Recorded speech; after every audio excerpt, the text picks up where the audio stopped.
Então, esse documento aqui, representa realmente, foi um documento produzido por um consenso entre os membros da Academia Brasileira de Ciências. São de várias áreas. Isso inclui engenharia, matemática, física, química, geologia, ciências sociais. Também tem ciências sociais? Tem ciência política, tem Elisa Reis, membro da nossa academia, nos ajuda muito. E vários cientistas sociais. O Simon Schwarzman também. Professor Simon. Edmar Baixa é membro da nossa academia também. Então tem um grupo bom de cientistas sociais.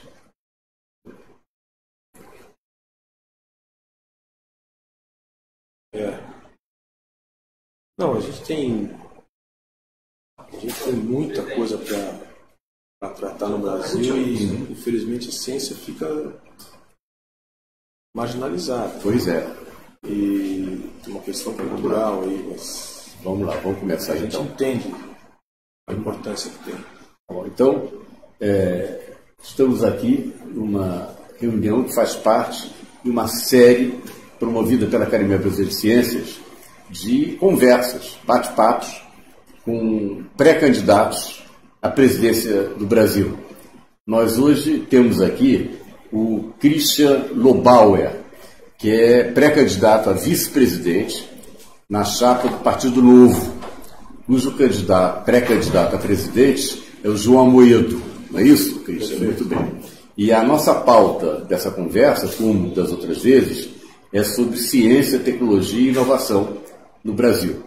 Então, Christian, eu queria só fazer uma breve introdução, por favor, colocar um pouco o problema que nós estamos atravessando e também o que a ciência já fez pelo Brasil. Rapidinho. Então, as pessoas não sabem, ou talvez não tenham consciência, de que o que o Brasil é hoje, né, ele deve muito à ciência. Então, vou dar exemplos disso. Né? A gente fala da Embrapa, por exemplo, da agricultura brasileira. Pois, há anos atrás, descobriu-se aqui no Brasil um método de implantar nitrogênio no solo, usando bactérias. Esse método foi descoberto por uma cientista que chegou a ser vice-presidente da Academia Brasileira de Ciências, a Joana Doberheiner. Eu sempre digo que devia ter estátuas da Joana espalhadas aqui no Brasil. Né? Graças a esse método, a produtividade da soja foi multiplicada por pelo menos 4 no Brasil, chegando em alguns estados a 7. 7 vezes mais soja na mesma área de terra. Além disso, o Brasil não precisa importar adubo nitrogenado, que é uma grande economia para o país. Além do mais, adubo nitrogenado polui o ambiente, enquanto o método Joana não. Certo? Então, só para você ter uma ideia, no ano passado, a Embrapa economizou 13 bilhões de dólares por não ter que importar adubo nitrogenado, graças à ciência brasileira. Não sei se você se lembra também que há poucos anos atrás o pessoal dizia que o pré-sal era uma aventura, que não ia dar certo. Né? Muito difícil. Né? Atualmente, o pré-sal corresponde a mais de 50% da produção de petróleo no Brasil, graças à ciência brasileira. Foi pesquisa feita em vários institutos de pesquisa, nas universidades, na própria Petrobras, né? Juntou, interdisciplinar, né? Juntou geocientistas, né? Geofísicos, matemáticos, químicos, né? Engenheiros, mecânicos, de várias áreas civis, né? Físicos, né? Matemáticos deram uma contribuição importante, que era complicado extrair aquele óleo lá de baixo, um problema lá de dinâmica dos fluidos. Enfim, uma colaboração científica que resultou nesse sucesso. Aviões da Embraer, outro sucesso da ciência brasileira. Né? Lá no Sul, você tem uma empresa chamada Embraco, né? Empresa Brasileira de Compressores. Surgiu de uma colaboração com o Departamento de Engenharia Mecânica da Universidade Federal de Santa Catarina, que é um grande departamento de engenharia mecânica. Né? O pessoal não sabe, eu costumo dizer que isso é uma boa vacina contra complexo de vira-lata, né? Porque o pessoal não sabe, muitas vezes, que a Embraco tornou-se a maior empresa de compressores para geladeira, para ar-condicionado do mundo. WEG, em São Paulo, produto da ciência brasileira, equipamentos elétricos, protagonista internacional. Né? Separação de isótopos de urânio, lá no Centro Tecnológico da Marinha. Ciência brasileira, tecnologia desenvolvida aqui, até porque ela não pode ser importada, tem proibição de exportação. Né? Enfim, combate à Zika, entendeu o que é a relação entre Zika e microencefalia. Ciência brasileira, publicada nas melhores revistas do mundo. Isso é feito aqui no Brasil, publicado na Science, lá no Brasil. Certo? Então, a ciência brasileira tem dado uma contribuição para o país muito grande, já deu, embora seja muito jovem, né? As primeiras universidades brasileiras surgiram no início do século XX, Harvard em 1636, se não me engano. Universidade de Bolonha, 1088. Isso. Então, as nossas universidades são jovens, já fizeram muito pelo Brasil. Né? Qual o problema que nós temos agora? Né? O orçamento para custeio e capital, o orçamento para pesquisa, né? Sem contar salários. Para o Ministério de Ciência, Tecnologia, Inovação e Comunicações, esse ano é 4,1 bilhões de reais. 700 milhões vão para a parte de comunicações. Sobra para a ciência, o antigo Ministério de Ciência, 3,4 bilhões de reais. Isso é 1/3 do orçamento, digamos, de 2013, corrigido pela inflação. A partir de 2013, começaram a haver cortes bruscos na ciência. No governo anterior já começou com os cortes bruscos. Nesse governo, mais ainda, e nós estamos nessa situação. Quando você tem um orçamento que é 1/3 do que tinha em 2013, é fácil entender o que está acontecendo no Brasil. Você tem jovens indo embora, para outros países, jovens brilhantes, que quando os jovens vão embora, quem vai embora são os melhores, né? Que conseguem emprego lá fora. Né? Laboratórios com equipamentos parados ou obsoletos. Né? Isso atingir a joia da coroa. A Embrapa está com equipamentos obsoletos. E a joia da coroa, importantíssimo para a economia brasileira. Né? Então, quando a gente vê outros países em época de crise, eles exatamente tornam ciência e tecnologia uma pauta importantíssima para a economia do país, que é a maneira sustentável de sair da crise. Né? É a maneira de ocupar um nicho no mercado internacional, aproveitando a crise. A China está fazendo isso. Né? Em época de crise, eles dizem o seguinte: olha, o PIB chinês a taxa de crescimento vai desacelerar por causa da crise. Esse é o primeiro-ministro lá que diz para o Congresso deles. Né? No mesmo discurso ele diz: vamos aumentar o financiamento em pesquisa básica em 26%. É quase um teorema, né? A economia vai mal, o crescimento vai diminuir, portanto, vamos aumentar o investimento em pesquisa básica. Né? Nos Estados Unidos agora, o Trump mandou para o Congresso norte-americano um orçamento com severos cortes de ciência e tecnologia. O Congresso norte-americano, uma ação bipartidária, não só anulou os cortes, como adicionou 20 bilhões de dólares ao orçamento de ciência e tecnologia. Quer dizer, o Congresso tem noção, né, da importância de ciência e tecnologia para o desenvolvimento dos Estados Unidos. Né? Europa, que atingiu em 2020 3% do PIB em ciência e tecnologia. Enquanto isso, o Brasil patina em 1%.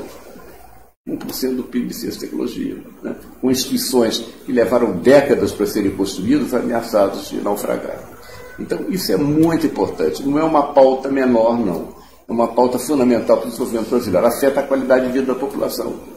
É a maneira que a gente tem de enfrentar doenças, né, epidemias, né, de ter alternativas energéticas, né, de baratear o custo da energia, de ter um saneamento mais qualificado, né, afeta diretamente, de ter segurança alimentar, né, afeta diretamente a segurança, a qualidade de vida da população e o protagonismo internacional do Brasil.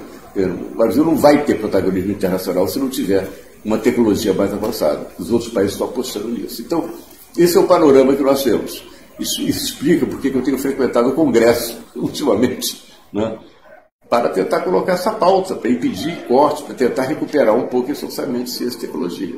Então, essa situação que a gente se encontra é uma situação dramática. Se você conversar com o pessoal que está lá nos laboratórios das universidades, vão dizer: estamos sofrendo, estamos padecendo. Né? São Paulo tem a FAPESP, que é uma grande instituição, tá certo? Eu admiro a FAPESP, né? E que fica praticamente intocável, tamanho o respeito que se tem por ela. Né? Então ela ajuda São Paulo nesse momento de crise federal, tá certo? Mas outros estados estão numa situação muito ruim, porque as fundações de amparo à pesquisa também estão em estado falimentar.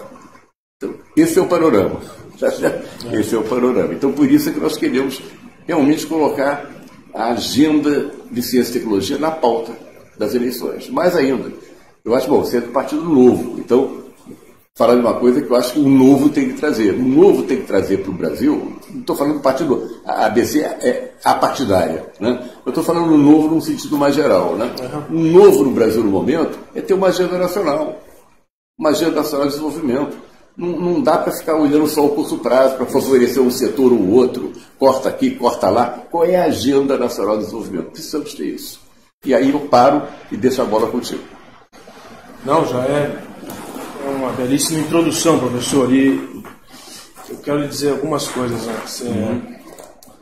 Que o Partido Novo está concluindo o seu programa nos próximos dias, na próxima semana, no dia 4 é a Convenção Nacional de formalização de todos os candidatos. São o presidente da República, a vice-presidente, 5 governadores, 6 senadores, 450 deputados federais e estaduais nos estados onde há governador. Todos selecionados com provas de direito constitucional, ficha limpa, todos sem usar dinheiro público, enfim, características completamente diferentes do nosso ambiente político. E esse programa que nós estamos aqui, estou até com um rascunho aqui, a gente tem um grupo pequeno que está avaliando e corrigindo. Ele, sinceramente, não tinha comentário sobre ciência até essa última semana, quando nós tivemos alguns contatos, coincidentemente, além desse, tivemos outros contatos, e a gente, evidentemente, sabe da importância que tem. A gente esteve recentemente no Centro Tecnológico de São José dos Campos, e na nossa visita havia lá uma missão canadense que tinha acabado de comprar o passe de 5 engenheiros que estavam indo embora, porque é isso que você acabou de colocar. O Canadá está com escritório no Brasil e a China também. Eles estão recrutando pesquisadores brasileiros atualmente. A gente tem consciência desse brain drain, né? E a gente sabe a importância que a ciência tem, não só para a agricultura, mas vários outros setores. A gente acompanha, eu pessoalmente, com mais intensidade a área agrícola, por questões profissionais, mas a gente tem acompanhado a questão do 4.0, a questão da indústria farmacêutica, a importância de se fazer pesquisa. Fala-se que se faz, mas não se faz aqui, né? Recursos públicos foram muitos recursos públicos para a indústria farmacêutica que acabou não fazendo aqui. A indústria do petróleo está aí, o resultado que a gente vê, enfim, apesar de todos os desastres da Petrobras, a pesquisa realmente chegou a 7 mil metros, enfim, a gente tem consciência de tudo isso. O que a gente aprendeu e vai colocar no programa, espero que esteja de acordo com esse documento, que será lido antes de fechar o programa. Ótimo. É o primeiro, a gente sabe desde 1970 até 2015, se não me engano, o crescimento da participação da ciência brasileira nas avaliações internacionais é de 0,4% até 2,5%, se não me engano, ou seja, do ponto de vista da produção houve um avanço, isso não pode ser perdido. Por outro lado, a gente sabe do distanciamento que existe entre a empresa e a ciência. É curioso, se não inédito, talvez, ou exótico, que o Brasil tenha tanta produção universitária sem empresa junto, né? O que a gente pensa muito, nós não somos especialistas, mas é que deve haver cada vez uma tendência maior de se fazer como se faz nos Estados Unidos, as empresas perto dos pesquisadores, a ciência junto da empresa. Exatamente. A gente tem muito esse perfil no partido, né? Outra coisa que a gente acha importante é que os recursos que são direcionados para a ciência, e deve haver, e não deve ser cortado como foi, essa ideia de vincular com a inflação é um desastre. O Ministério do Planejamento não deveria ter essa percepção de ciência como as outras linhas de orçamento. Por outro lado, deveria haver um controle maior, a gente entende, não só do recurso, como ele foi usado, mas da performance da ciência que foi contemplada. Quer dizer, a gente nota que existe uma cobrança bem razoável, bem correta do uso dos recursos, mas pouco se avalia o que deu aquela pesquisa. Evidentemente, a gente sabe muito bem que, vou chutar um número de cada 100 investimentos, um vai gerar um fruto de grande importância, de salto tecnológico. É assim que funciona, mas tem que ter esse um. Tem que ter. Senão a sociedade não vai conseguir pagar. Porque a sociedade, esse é o último ponto que a gente aprendeu, a sociedade não entende o que é ciência. A gente não ensinou a sociedade brasileira a entender a importância que isso aqui tem. E aí, já com o Congresso, com as características que tem, e a gente mesmo ia pecar em não falar de ciência no nosso programa, que deveria ser o programa mais moderno de todos, isso tem que mudar, que passa por um processo de popularização da ciência, certamente, que é a comunicação para as crianças, as feiras de ciências, e as pessoas saberem os resultados que o professor colocou no início, na agricultura, na medicina, o que a ciência fez? Deu saltos de produtividade e de qualidade de vida para as pessoas. Isso a gente não vê no Brasil. Isso mesmo. Pouca gente sabe. Eles sentem isso sem perceber que veio da ciência. É isso aí. Como consequência, os recursos são escassos. Infelizmente, a gente tem uma tradição de achar que o Estado vai sempre ter recursos infinitos, e não é assim. Nós temos que mudar essa percepção no Brasil. A gente tem essa percepção, a gente tem noção de escassez, prioridades têm que ser definidas, mas a ciência deve estar entre as prioridades. Eu não digo isso porque estou aqui, professor, não digo mesmo. Se não tivesse, eu diria, mas tem. A visão que o João Amoedo tem de Brasil, de longo prazo, é de uma sociedade de oportunidades, que já foi. A sociedade de oportunidades é uma sociedade onde tem espaço para quem faz pesquisa. Isso aí. Então, para nós... que domina o conhecimento, né? Porque no mundo atual o conhecimento é a chave do poder até. É o chamado soft power, né? A China está fazendo isso. Ela está aproveitando um vácuo que é deixado aí pelo Trump, né? A China está invadindo espaços com soft power. Aqui no Brasil, inclusive, na África, plantando soja na África, olha só. Né? Lançando um satélite artificial ultra sofisticado, tá apostando na tecnologia. Né? Eu acho que no caso chinês a gente não consegue, nessa vida, chegar aos patamares chineses. Não sei, mas é um bom exemplo assim, para, digamos, pensar para o futuro. Né? Acho que a gente deveria sempre tentar caminhar para um modelo americano. De aproximação das empresas. As empresas, eu digo uma experiência pessoal, eu trabalhei 5 anos na Bayer. A Bayer faz pesquisa de cana-de-açúcar na Bélgica. E eu estive lá e vi as estufas a 0 grau, as estufas todas aquecidas para poder fazer pesquisa em cana. Eu falo, mas por que isso aqui não está no Ribeirão Preto? Por que isso aqui não está em... Não está por quê? Porque a pesquisa aqui é mais cara do que lá, a mão de obra é mais cara, o acesso a tecnologias, enzimas e material é mais rápido. Nós não temos problema de Anvisa na aduana, não temos esses problemas que acabam inviabilizando a vida do pesquisador. E mais ainda, eles não têm certeza sobre a legislação de propriedade intelectual. Isso, para eles, os alemães em particular, mas para todos, quando eles veem esses processos ou esses projetos de transformação, modelo indiano, de respeito à propriedade intelectual, todos ficam assustadíssimos e não se interessam pelo Brasil. Isso é uma coisa que tem que mudar, senão não vai vir. Veja só, eu tenho esses dados aliás do próprio Jorge Guimarães, né? São de 135 mil empresas registradas como industriais no Brasil, menos de 1% faz uso da lei do bem, de incentivos fiscais para a inovação. Imagina. E apenas 200 fazem parte do MEI, que é a Mobilização Empresarial pela Inovação. É muito pouco. É muito pouco. Então nós perguntamos para os empresários, mas quais são os impedimentos? Então tem vários impedimentos. Já ouvi a questão da propriedade intelectual, sim. Né? Uma patente aqui no Brasil leva de 8 a 11 anos para ser conseguida. Lá fora é menos de 1 ano você consegue uma patente. Né? Dificuldade de fazer uma empresa. Até isso é difícil, né? Aqui. Né? A questão dos juros é muito importante. Porque o empresário pega dinheiro emprestado para fazer inovação e se o juro é alto, o risco aumenta. Né? O risco dele aumenta. Né? Então tem uma série de fatores que inibem a inovação. Nós tivemos um sucesso recente. Você falou de regulações, né? Foi a aprovação do marco regulatório, um decreto. Isso foi muito bom, embora haja ainda os vetos feitos pelo governo anterior, de certos pontos que permitiriam maior flexibilidade, maior liberdade, mas já foi um grande avanço. Grande avanço. Tem que aprender a usar o novo marco legal, né? Porque as pessoas ficam com medo, né, de usar.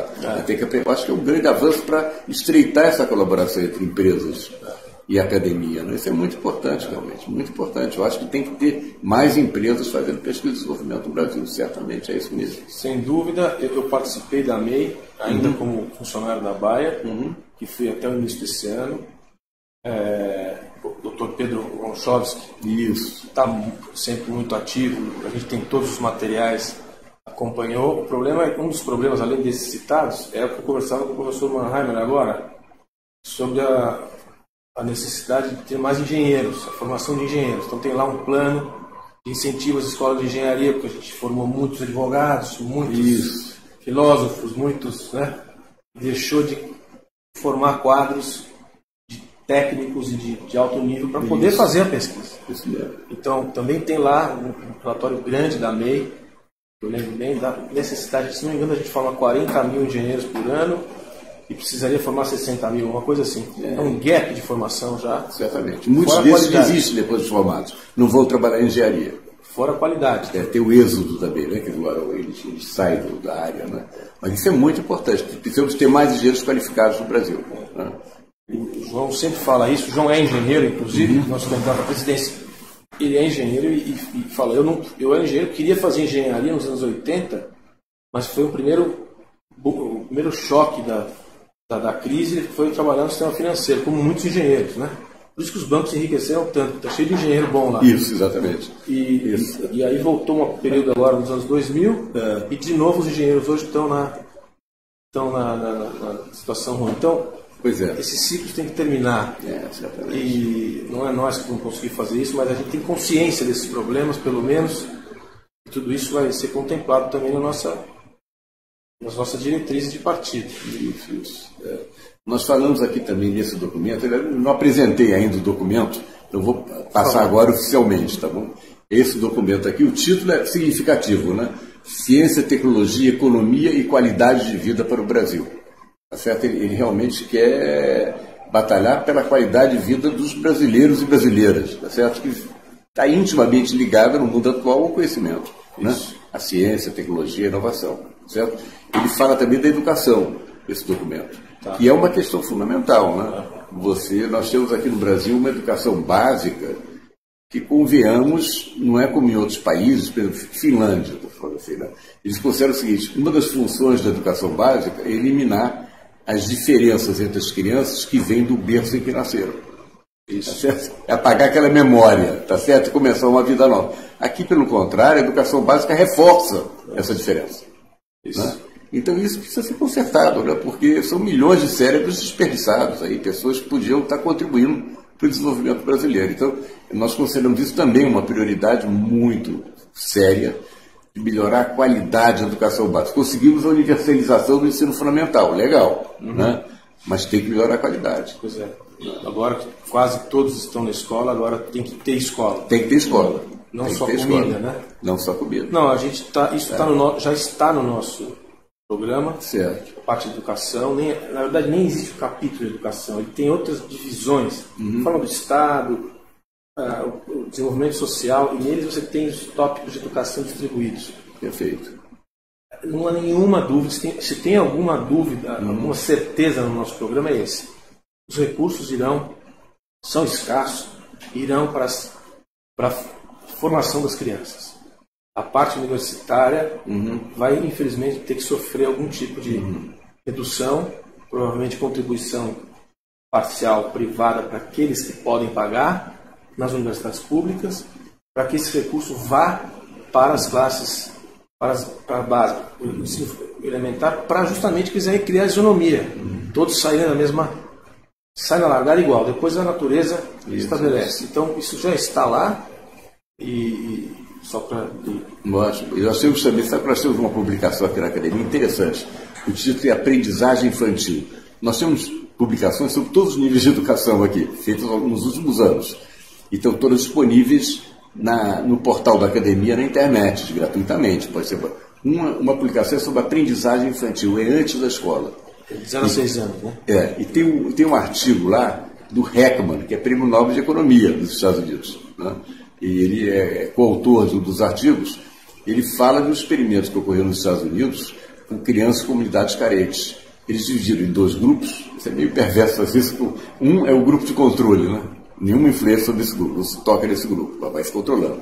E o outro é o grupo onde há uma intervenção antes da escola.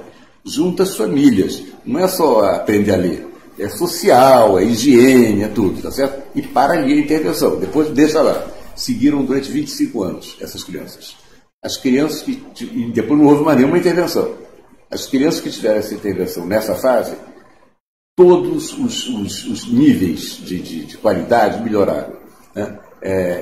Ingresso no ensino superior aumentou apreciavelmente as chances de ingresso, né? Criminalidade reduziu apreciavelmente, né? Só intervir antes da escola nessas famílias carentes, você vê, né? Desculpe, além de que fica muito mais barato. Fica muito mais barato. Você entender nessa Isso aí. faixa etária do que você recuperar um adolescente Isso, para mau caminho. isso. Então o Heckman, que é economista, né, ele considera esse, de longe, o investimento mais lucrativo do Estado, na fase antes da escola. Mesmo que seja simplesmente por um cálculo econômico, É isso aí. vale a pena. Vale a pena. Então, são coisas assim que isso faz parte do conhecimento que já existe aí na humanidade, né? E que a gente fica assim, ansioso, Christian, é porque tinha que ser aplicado no Brasil, né? Já tinha que ser aplicado há muito tempo. No Rio Grande do Sul tem um projeto desse já há muito tempo, passou por vários governos. PIM, projeto PIM, né? É por uma infância melhor. Entra lá, projeto PIM, você vai chegar lá, né? Legal, está passando assim, foi respeitado por vários governos, virou um projeto de Estado, né? Junto a famílias. Coisa rara, não sabia. Coisa rara, né? Interessante, né? É raro ter projeto de Estado aqui no Brasil, né? Então é isso. Né? Não, assim, a gente tem consciência de quantas oportunidades a gente já perdeu, né? E recentemente, se me permite, eu li um relatório sobre a pirâmide demográfica, que não é mais de pirâmide, né? Está deixando de ser rapidamente, né? O nosso processo de envelhecimento, que começou em 2012, segundo o estudo das Nações Unidas. Então, o Brasil já é um país que envelhece. Então, a nossa janela de oportunidade para ficar menos pobre do que a gente está é nos próximos 15 anos. A gente já perdeu esses últimos 10, praticamente. E imagina fazer isso sem tantos jovens como a gente teria, como a gente já teve, né? Porque em 2030, o crescimento demográfico zero. Nasce um, morre um. Daqui 12 anos, em 2050, seremos 75 milhões de brasileiros acima de 65 anos. Olha só. E hoje são 24. Então, assim, eu já estava pensando, essas crianças que deveriam ter esse tratamento imediato, de 0 a 6 anos, de isonomia, se a gente fizesse um milagre, ou amanhã, ainda assim a gente não conseguiria pegar todos. Então, é um negócio, se fizer uma conta, fica muito mais premente, né, e muito mais urgente. Isso mesmo. E a gente tem consciência, professor, o que a gente não sabe é se a gente vai ter oportunidade de implementar isso politicamente. A gente está trabalhando muito para isso, mas conhece todas as limitações da dimensão nacional, das diferenças sociais, regionais, do sistema político. Mas isso aí. estamos trabalhando. Eu acho que uma vez eu fiz um paralelo, Christian, foi até numa reunião lá em Brasília, né? Falei isso no Congresso Nacional, falei também no Conselho Nacional de Ciência e Tecnologia. De fato, em princípio, é presidido pelo Presidente da República, né?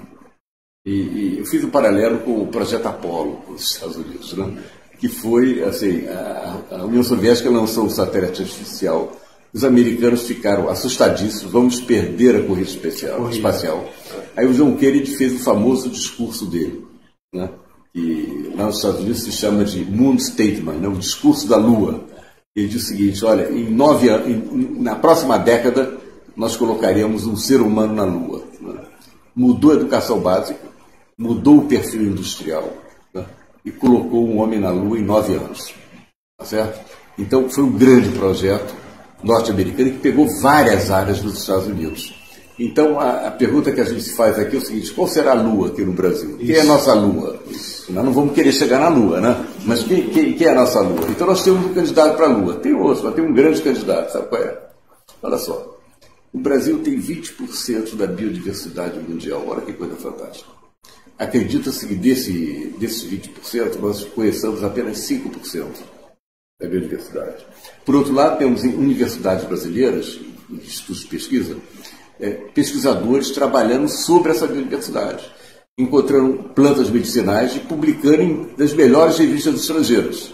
Esses artigos desses pesquisadores são citados em pedidos de patentes apresentados lá fora. Imagina se a gente tivesse um grande projeto mobilizador, como foi o projeto Apollo, aqui no Brasil, mobilizando empresas. Aí entra até em áreas que você já trabalhou, né? empresas de fármacos, tá certo? Usando a biodiversidade brasileira e produzindo fármacos aqui no Brasil, exportando fármacos do Brasil para o mundo. Tá certo? Isso seria uma grande... Quer dizer, o Brasil tem chance de ser uma grande potência fazendo uma bioeconomia sustentável. É a melhor maneira de combater o desmatamento da Amazônia, porque você dá uma alternativa lucrativa, não é melhor do que derrubar a floresta. Enfim, está aí. É uma grande riqueza que nós temos, né? É uma riqueza a ser explorada. O que precisa ter é um incentivo para que empresas façam isso. Isso aí, certamente. Todos os incentivos, não é incentivo fiscal, não é isso. Não. Pode até ser, mas não é esse o ponto. Assim, qualquer empresa, uma Suíça que chegar aqui e falar, eu tenho as condições para fazer isso, eu posso ir na Amazônia, pegar uma planta, pegar um laboratório aqui, fazer uma pesquisa de 5 anos, registrar um medicamento, vender no mercado brasileiro e mundial. Tudo isso tem que ser possível. E a minha impressão é que quando começa a ver onde estão os entraves, você desiste. Muitos por problemas burocráticos. Isso, e nós estamos batalhando contra isso. Nós estamos com um documento agora que foi enviado para várias autoridades, Gabinete Civil, vários ministérios, sobre a lei da biodiversidade. E nós estamos pedindo a revogação do decreto que regulamenta a lei da biodiversidade. É um decreto que tem tantas exigências que pesquisadores brasileiros, por exemplo, não conseguem fazer pesquisa sobre a biodiversidade. Não conseguem fazer. Aí vem os franceses e entram pela Os franceses entram pela Guiana Francesa e pegam as plantas. Claro. Então, esse é um entrave burocrático, um entrave legal. É o decreto, não é a lei da biodiversidade, é o decreto que regulamenta a lei. A lei da biodiversidade até ficou razoável. Mas na época nos diziam, espera até vir o decreto. Viu o decreto, um horror. Trava tudo. Então nós queremos a revogação do decreto. Vamos começar de novo. Olha o novo aí. Vamos começar de novo. Vamos fazer uma nova regulamentação. É um ponto que eu não conhecia. Vamos ver esse decreto. É isso aí. É certo? Importante isso aí. Porque é a grande riqueza que a gente tem. Eu acho que a gente tem no nosso programa uma das... Qual é o nosso projeto Apolo, né? A gente está mais que modestamente, não é tão profundo cientificamente, mas a gente acha que a vocação brasileira é produzir alimentos. Mas não é exportar só o grão de soja, que já tem muita tecnologia nele, como foi dito aqui. Mas é dar ao Brasil as condições de ser um grande produtor de alimentos num ambiente sustentável, que é possível, e já está sendo em boa parte do país, e agregar valor no alimento. Coisa que outros países muito piores que o Brasil já fazem. Isso. Então, assim, esse nos parece uma das vocações brasileiras, do que vai ser o condutor de tudo. Está vinculado ao que foi dito aqui em relação à biodiversidade. Isso. O uso da biodiversidade para produzir produtos, que em alguns casos são medicamentos, outros são alimentos. As coisas se encontram, né? Remédios. Vitaminas, etc. Enfim. Você sabe que eu tive lá em Manaus recentemente e descobri o seguinte. Tem uma planta lá. Eu sou físico, não sou da área de biologia. Então, para mim, dizer esses nomes que eu vou dizer agora quase que trava a língua. Então, tem uma planta lá que se chama Endopleura usci. Usci é amarelo na língua dos índios. É uma planta que dá um fruto amarelo.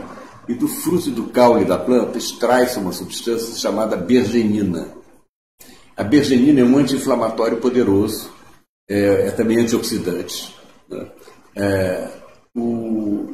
Os laboratórios Merck vendem a bergenina purificada a mais de 95% no Brasil por R$1.000 o miligrama. O ouro é vendido no Brasil por R$130 o grama. A relação por peso entre a bergenina e o ouro é 10.000. A bergenina é 10.000 vezes mais valiosa que o ouro. É uma planta que nós temos aqui. E nós estamos comprando, veja só, por R$1.000 o miligrama. É uma riqueza muito grande e nós estamos deixando isso de lado. Então, acho que isso aí é uma agenda muito, muito importante para o país.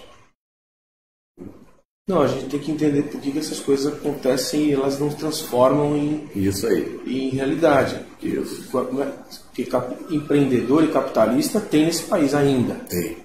Como é que alguém, não conhecendo essa história, não abre um olho e fala, vou investir? Deve ter alguém que já tentou e falou, mas tem esse problema, tem esse problema, tem esse... No terceiro problema ele desiste. Isso que a gente acha que pode contribuir. A gestão da coisa pública. Isso é muito importante. A destravar as coisas, muito importante. Para poderem fluir. Não é só na ciência, em muitas outras áreas do Brasil, né? Cristian, então olha só, eu estou te passando entre esse documento Certo?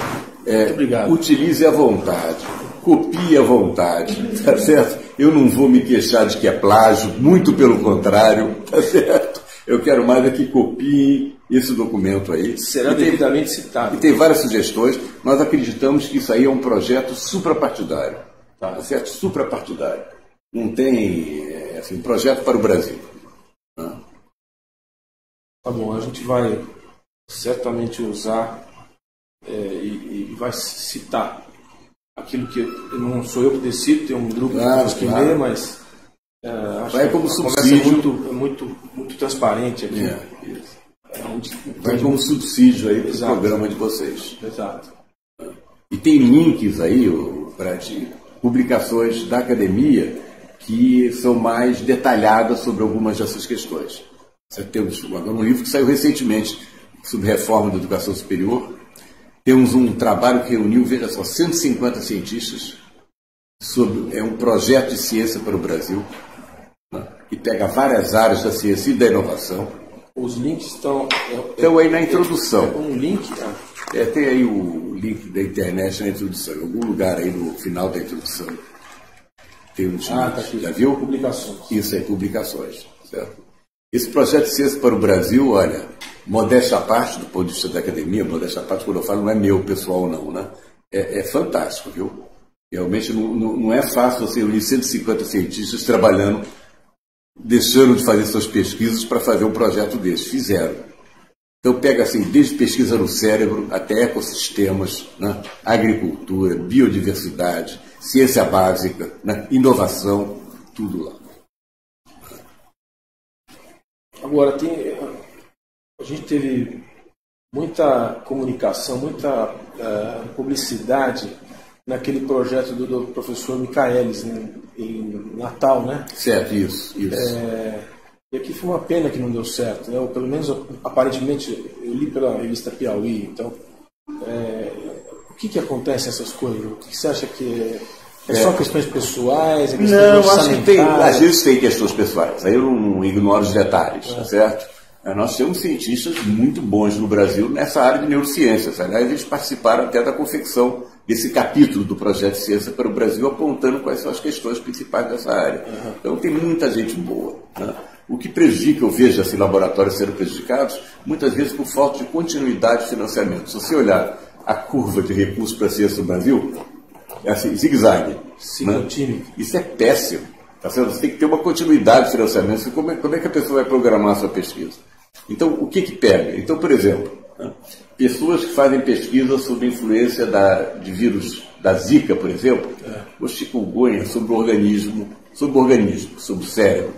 Eles não vão fazer essas pesquisas inicialmente sobre o cérebro humano, né? Não dá. Né?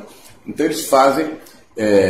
tem várias maneiras de fazer. Uma é usar camundongos geneticamente modificados, que são importados. Se você não tem recurso, você para de importar. Você fica sem insumo para o seu laboratório. Como é que vai fazer a pesquisa? Como é que o seu estudante vai terminar a tese de doutorado dele aqui no Brasil? Está faltando esse insumo. Né? Eu ouço muitas histórias assim. Então, tem, especialmente laboratórios de biologia ou química, né, Walter, também. A obtenção dos produtos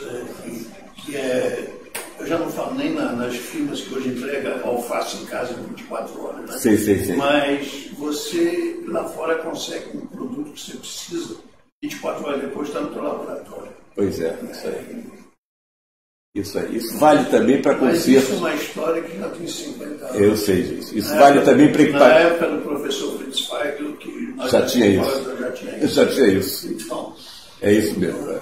Equipamentos até como laser. O laser quebra lá fora, no dia seguinte está consertado. Aqui pode levar meses, anos. Né? Quando é consertado. Quando é consertado. Então, rejeitado e comprado no mundo. É isso aí. Então tem questões, dá para resolver? Dá para resolver. Muitas vezes são questões burocráticas. Né? Agora tem questões de financiamento também. Né? Quando um laser potente quebra e você não tem recursos para consertar, bom, para aí, né? Para aí. É um desperdício também para o país, né? Porque botou dinheiro lá naquele equipamento. Pode parar, né? E aí está parado, não pode ficar parado. Então, tem essa questão. A continuidade das pesquisas é muito importante, até para proteger os recursos que já foram colocados lá. É isso. Né? E esse é o problema que nós temos. Então, eu conto com vocês realmente para colocar isso em pauta. Vamos colocar. Querendo entrar em contato conosco, estamos às ordens. Tá. De fato, eu acho que a nossa missão mesmo é esclarecer a sociedade, né, sobre os benefícios que a ciência pode trazer e a inovação, né, pode trazer para o país. É isso. Né? O nosso trabalho tem sido nesse sentido. Tá bom, nós estamos conscientes do tema, vai para o nosso programa e não vai só ficar como letra morta, não. Muito bem. Vai para o nosso programa político e nós vamos trabalhar para ganhar. Muito bem, isso. Tá bom. Se ganharmos, teremos um capítulo de ciência para implementar. Muito bem. Então, obrigado pelo convite. Eu agradeço a presença. Nós tivemos aqui o professor Christian, né, que é pré-candidato, quer dizer isso, importante por ser jurídico, né? Isso. Pré-candidato a vice-presidente, né, na chapa do Partido Novo, que é encabeçada pelo João Amoedo. Certo? Então esse é mais um capítulo, né, da nossa série de conversas sobre as próximas eleições e o papel da ciência e tecnologia nela. Muito obrigado pela sua presença. Obrigado, professor. Prazer.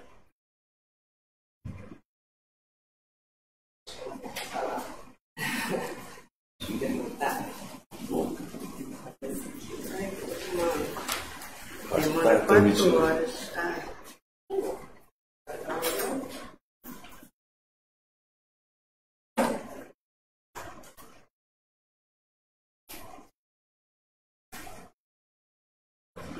Oi.